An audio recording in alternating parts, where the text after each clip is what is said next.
오늘은 많은 분들이 기다리셨던 2025년 노인 장기요양보험 최신 제도 해설을 가지고 왔습니다.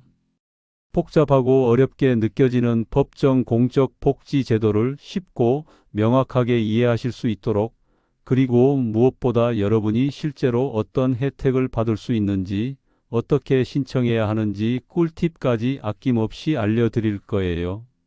2025년 노인 장기요양보험 확 달라진 점은? 지금 바로 확인하세요. 안녕하세요, 사랑하는 구독자 여러분. 저는 여러분의 든든한 동반자 GR 토란입니다. 우리 시니어 분들에게 가장 민감하고 중요한 정보가 바로 법정 공적 복지 제도, 특히 장기요양보험이라는 것을 잘 알고 있습니다.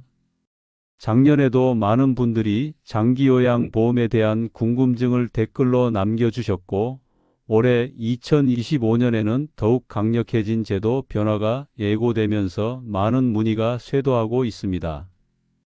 그래서 제가 직접 관련 부처의 최신 자료를 꼼꼼히 분석하고 전문가 자문까지 받아서 여러분이 꼭 알아야 할 핵심 내용만 쏙쏙 뽑아왔습니다. 오늘 영상 20분만 집중하시면 2025년 장기요양보험의 모든 것을 완벽하게 이해하고 여러분이 받을 수 있는 혜택을 놓치지 않으실 수 있을 거라고 확신합니다. 오늘 영상 끝까지 시청해 주시는 분들을 위해 특별한 신청 꿀팁과 자주 묻는 질문 베스트 5 코너도 준비했으니 절대 놓치지 마세요. 2025년 노인 장기요양보험 무엇이 달라지나? 2025년 장기요양보험 확 달라진 5가지 핵심 포인트. 자, 그럼 본격적으로 2025년 노인 장기요양보험의 가장 중요한 변화 5가지를 하나씩 살펴보겠습니다. 여러분의 이해를 돕기 위해 제가 핵심만 간추려 왔으니 잘 따라와 주세요. 핵심 변화 첫 번째, 등급 체계 세분화 및 인정 점수 조정. 가장 먼저 주목해야 할 변화는 바로 장기요양 등급 체계입니다. 기존 1등급부터 5등급까지 그리고 인지지원 등급으로 나뉘어 있던 등급이 2025년부터는 6등급 또는 7등급으로 더 세분화될 가능성, 인지지원 등급의 확대 또는 세분화될 가능성이 높습니다. 이는 어르신들의 요양 필요도를 더욱 정교하게 평가하여 각 개인에게 맞는 최적의 서비스를 제공하기 위함입니다. 예를 들어 기존 4등급이었던 분이 신설된 4-1등급 또는 4-2등급으로 세분화되어 더 많은 지원을 받을 수 있게 된다든지 하는 식의 변화가 예상됩니다. 또한 각 등급을 판정하는 인정 점수에도 미세한 조정이 있을 수 있습니다. 이 점수는 어르신의 신체 기능, 인지 기능, 행동 변화 등을 종합적으로 평가하여 산출되는데, 경증 치매 어르신 또는 거동이 다소 불편하지만 인지 기능이 비교적 양호한 어르신들에게 더 유리한 점수 체계 도입 가능성이 있습니다. 꿀팁: 내년에는 등급 판정 시 제출해야 하는 서류나 진단서의 요구사항이 조금 더 명확해질 수 있으니 미리미리 주치의와 상담하여 필요한 서류를 준비해 두시는 것이 좋습니다. 핵심 변화 두 번째, 재가 급여 한도 상향 및 본인 부담금 완화. 두 번째 희소식은 바로 재가 급여 한도 상향 소식입니다. 어르신들이 집에서 편안하게 요양 서비스를 받으실 수 있도록 지원하는 재가 급여의 월 한도액이 평균 5% 10% 이상 인상될 것으로 보입니다. 이는 방문 요양, 방문 목욕, 방문 간호, 주야간 보호, 단기 보호 등 다양한 재가 서비스를 더 충분히 이용하실 수 있게 된다는 의미입니다. 또한 재가 급여 이용 시 어르신들이 부담해야 하는 본인 부담금 역시 소득 수준에 따라 차등적으로 완화 또는 특정 계층 본인 부담률이 인하될 가능성이 큽니다. 이는 특히 중위소득 이하의 어르신들에게 큰 도움이 될 것으로 기대됩니다. 예를 들어 기존에는 월 100만 원의 서비스를 이용할 때 본인 부담금이 15만 원이었다면 내년에는 서비스 한도액이 늘어나면서도 본인 부담금은 13만 원으로 줄어드는 경우가 생길 수 있습니다. 핵심 변화 세 번째, 복지 연구 품목 확대 및 지원 강화. 세 번째는 어르신들의 일상생활 편의를 높여주는 복지 연구 관련 변화입니다.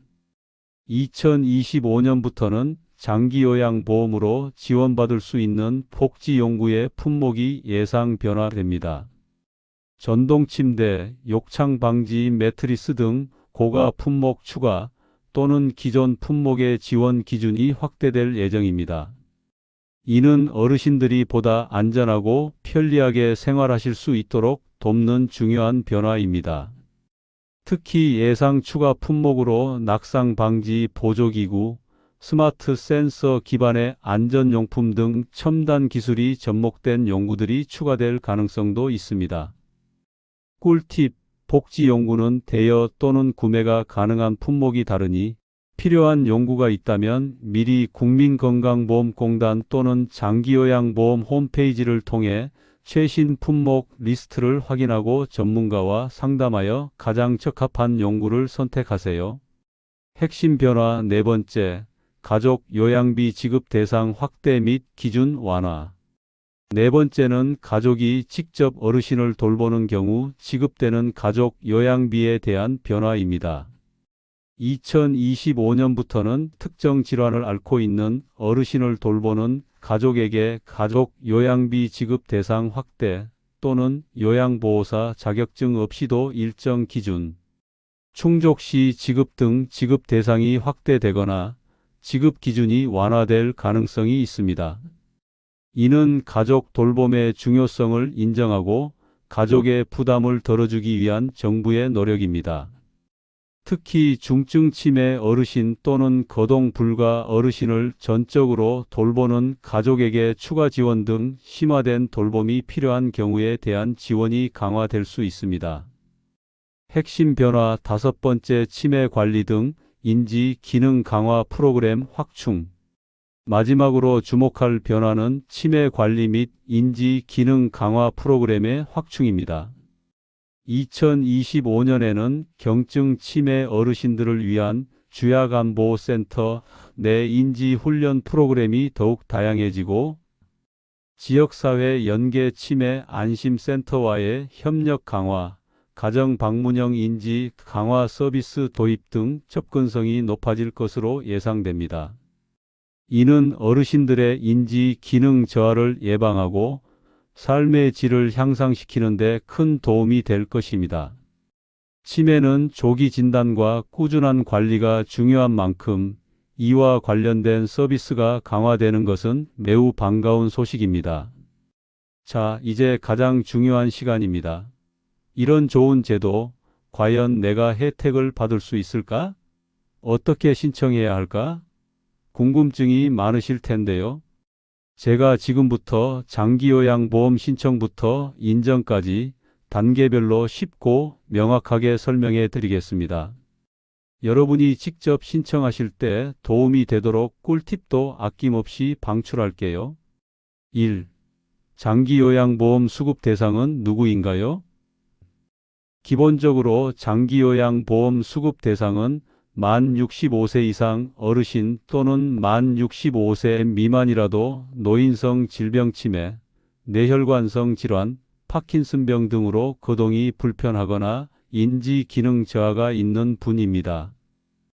여기서 중요한 것은 단순히 나이가 많다고 해서 되는 것이 아니라 혼자서 일상생활을 수행하기 어려운 정도여야 한다는 것입니다. 예를 들어 식사, 세수, 옷 갈아입기, 화장실 이용, 이동 등의 활동에 타인의 도움이 필요한 정도를 의미합니다. 2. 장기요양 등급 신청 이렇게 하세요.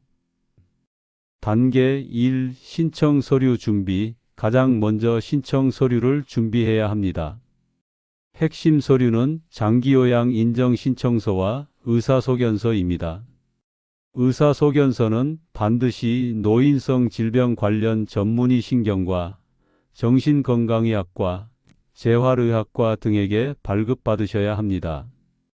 꿀팁, 미리 병원에 전화하여 장기요양 의사소견서 발급이 가능한지 확인하고 방문하세요.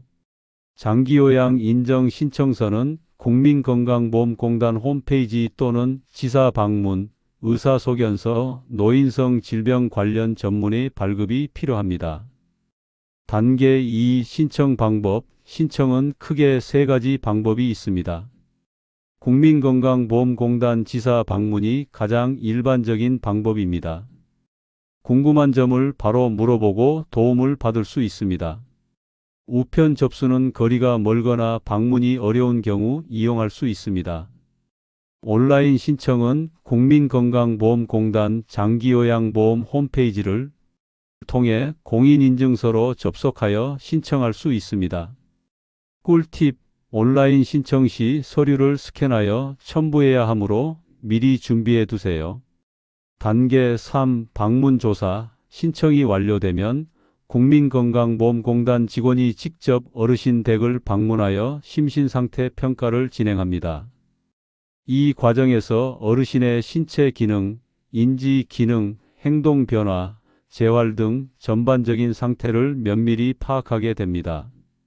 꿀팁, 방문 조사 시에는 어르신의 평소 생활 모습 그대로를 보여주시는 것이 중요합니다. 그리고 보호자가 함께 참여하여 어르신의 어려움을 구체적으로 설명해 주시면 등급 판정에 도움이 됩니다. 혹시 최근 낙상 사고가 있었다거나 치매 증상이 심해진 에피소드가 있다면 구체적으로 설명해 주세요. 3. 장기요양 등급 판정 및 통보. 단계 1. 등급 판정. 방문 조사 결과와 의사소견서 등을 종합하여 등급판정위원회에서 최종적으로 장기요양 등급을 결정합니다.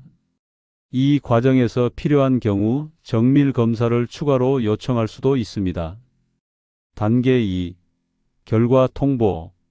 등급 판정이 완료되면 우편으로 장기요양 인정서와 표준 장기요양 이용 계획서가 발송됩니다.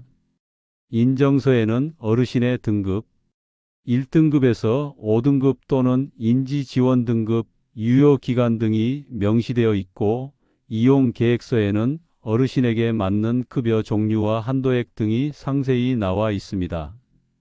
꿀팁, 만약 등급 판정 결과에 이의가 있다면 통보일로부터 90일 이내에 이의 신청을 할 수 있습니다.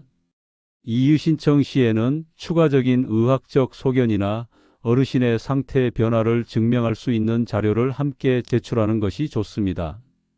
4. 장기요양 서비스 이용하기. 단계 1 서비스 계약 인정서를 받으셨다면 이제 필요한 장기요양 서비스를 제공하는 기관을 선택하고 계약을 체결할 수 있습니다. 꿀팁, 서비스 기관을 선택할 때는 장기요양기관 평가 결과를 꼭 확인하세요. 국민건강보험공단 홈페이지에서 각 기관의 평가 등급 A등급에서 2등급을 조회할 수 있습니다. 또한 직접 방문하여 시설 환경, 프로그램 내용, 종사자 전문성 등을 꼼꼼히 확인하고 주변 지인들의 추천을 받는 것도 좋습니다. 여러 기관을 비교해보고 우리 어르신께 가장 적합한 곳을 선택하는 것이 중요합니다. 단계 2 서비스 이용, 계약을 체결하면 표준 장기요양 이용 계획서에 따라 다양한 서비스를 이용하실 수 있습니다. 재가급여, 방문 요양, 방문 목욕, 방문 간호, 주야간 보호 등 각종 프로그램 제공. 단기 보호 일정 기간 시설에 입소하여 보호, 복지연구, 일상생활 편의를 위한 연구 대여구매. 시설급여, 요양원 장기적으로 입소하여 보호 및 서비스 제공. 특별 현금급여, 가족요양비, 가족이 직접 돌보는 경우. 꿀팁, 이용하는 서비스 내용과 시간은 주기적으로 점검하고 어르신의 상태 변화에 따라 유연하게 조절하는 것이 중요합니다. 서비스 제공 기관과 꾸준히 소통하여 최적의 서비스를 받을 수 있도록 하세요. 2025년 더 똑똑하게 장기요양보험 활용하기. 몰라서 못 받던 혜택. 2025년 장기요양보험 120% 활용 노하우. 자, 이제 2025년 장기요양보험을 더 똑똑하게 활용할 수 있는 심화 꿀팁을 알려드릴 시간입니다. 제가 오랜 시간 시니어 여러분과 소통하며 얻은 노하우와 전문가 자문을 통해 알게 된 비법들을 공개합니다. 1. 인지지원 등급의 활용도를 높여라. 2025년에는 경증 치매 어르신들을 위한 인지지원 등급의 역할이 더욱 중요해질 것입니다. 단순히 요양 서비스를 받는 것을 넘어 초기 치매 진행을 늦추고 인지 기능을 유지하는 데 초점을 맞춘 프로그램들이 많이 생겨날 거예요. 꿀팁, 인지지원 등급을 받으셨다면 주야간보호센터의 인지 강화 프로그램이나 치매안심센터 연계 프로그램을 적극적으로 활용하세요. 예를 들어 미술치료, 음악치료, 인지재활 게임 등. 이런 프로그램들은 어르신의 두뇌 활동을 자극하고 사회성을 유지하는 데 큰 도움이 됩니다. 2. 장기요양 등급 재신청 시기를 놓치지 마세요.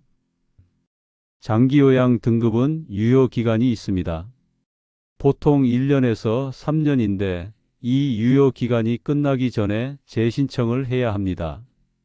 꿀팁, 유효기간 만료 90일 전부터 재신청이 가능합니다. 어르신의 상태가 악화되었거나 기존 등급으로 충분한 서비스를 받기 어렵다고 판단되면 유효기간 중에도 언제든지 등급 변경 신청을 할 수 있습니다. 이 점을 잘 활용하셔서 우리 어르신께 필요한 서비스를 제때 받으실 수 있도록 하세요. 3. 방문 간호 서비스를 적극 활용하라. 많은 분들이 방문 요양은 아시지만 방문 간호 서비스는 잘 모르시는 경우가 많습니다. 방문 간호는 간호사 또는 간호조무사가 댁에 방문하여 욕창 관리, 투약 관리, 건강 상담, 재활 지도 등 전문적인 간호 서비스를 제공하는 것입니다. 꿀팁, 거동이 불편하시거나 만성 질환으로 꾸준한 건강 관리가 필요하신 어르신이라면 방문 간호 서비스를 적극적으로 활용하세요. 이는 병원에 자주 가기 어려운 어르신들에게 큰 도움이 될 수 있습니다. 4. 지역사회 연계 복지 서비스 활용. 장기요양보험 외에도 각 지자체에서 운영하는 다양한 노인 복지 서비스들이 많습니다. 예를 들어 식사 배달 서비스, 노인 일자리 사업, 문화여가 프로그램, 심리 상담 등입니다. 꿀팁, 국민건강보험공단 또는 각 시군구청 노인복지과에 문의하여 우리 지역에서 제공하는 연계 복지 서비스가 무엇인지 확인하고 장기요양보험 서비스와 병행하여 활용하면 어르신의 삶의 질을 더욱 높일 수 있습니다. 5. 장기요양 관련 사기불법 행위 주의. 아쉽지만 장기요양 제도를 악용하는 불법 행위도 존재합니다. 불법 브로커들이 접근하여 필요 없는 서비스를 받게 하거나 본인 부담금을 대신 내주겠다고 유혹하는 등의 사례가 있습니다. 꿀팁, 절대로 본인 부담금을 대신 내주겠다는 제안이나 불법적인 방식으로 등급을 받게 해주겠다는 제안에 넘어가시면 안 됩니다. 이는 결국 어르신 본인에게 피해가 돌아올 뿐만 아니라 장기요양보험 제도의 건전성을 해치는 행위입니다. 의심스러운 상황이 발생하면 즉시 국민건강보험공단이나 경찰에 신고해 주세요. 자주 묻는 질문 FAQN 마무리. 자, 이제 마지막으로 여러분이 자주 묻는 질문 몇 가지를 제가 직접 답변해 드리겠습니다. 질문 1. 제가 이미 다른 복지 혜택을 받고 있는데 장기요양보험도 받을 수 있나요? 네, 대부분의 복지 혜택과 중복 수혜가 가능합니다. 다만 일부 서비스는 중복될 수 있으니 신청 전에 각 기관에 문의하여 확인하시는 것이 가장 정확합니다. 질문이 장기요양보험료는 어떻게 산정되나요? 장기요양보험료는 건강보험료의 장기요양보험료율을 곱하여 산정됩니다. 즉, 건강보험료가 높으면 장기요양보험료도 높게 책정됩니다. 노인장기요양보험법에 따라 매년 보험료율이 조정되니 국민건강보험공단 홈페이지에서 최신 정보를 확인해 주세요. 질문 3. 만약 제가 보호자인데 어르신이 병원에 계실 때도 장기요양보험 신청이 가능한가요? 네, 가능합니다. 병원에 계신 동안에도 장기요양 인정 신청을 할 수 있습니다. 다만 병원 의료진의 협조를 받아 의사소견서를 발급받고 방문조사 일정을 조율해야 합니다. 질문 4. 장기요양 서비스를 받다가 중간에 중단하거나 변경할 수 있나요? 네, 가능합니다. 어르신의 건강 상태나 가정 환경 변화에 따라 서비스 내용을 변경하거나 필요에 따라 일시적으로 중단할 수 있습니다. 서비스 제공 기관 또는 국민건강보험공단에 문의하여 절차를 진행하시면 됩니다. 질문 5. 장기요양보험 외에 노인들을 위한 다른 유용한 정부 지원 프로그램은 없나요? 네, 물론입니다. 기초연금, 노인 일자리 사업, 치매안심센터, 노인 맞춤 돌봄 서비스 등 다양한 프로그램이 있습니다. 각 지자체 노인복지과나 보건소에 문의하시거나 복지로 웹사이트에서 자세한 정보를 확인하실 수 있습니다. 자, 오늘 제가 준비한 2025년 노인 장기요양보험 최신 제도 해설은 여기까지입니다. 제가 모든 정보를 꼼꼼히 담으려고 노력했지만 혹시 궁금한 점이 있으시다면 언제든지 댓글로 질문 남겨주세요. 제가 직접 확인하고 성심성의껏 답변해 드리겠습니다. 오늘 영상이 도움이 되셨다면 좋아요와 구독 그리고 알림 설정 꼭 부탁드립니다.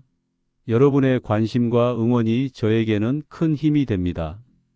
다음 영상에서도 우리 시니어 여러분께 정말 필요한 알찬 정보로 찾아오겠습니다. 100세 시대 건강하고 행복한 삶을 응원합니다. 감사합니다.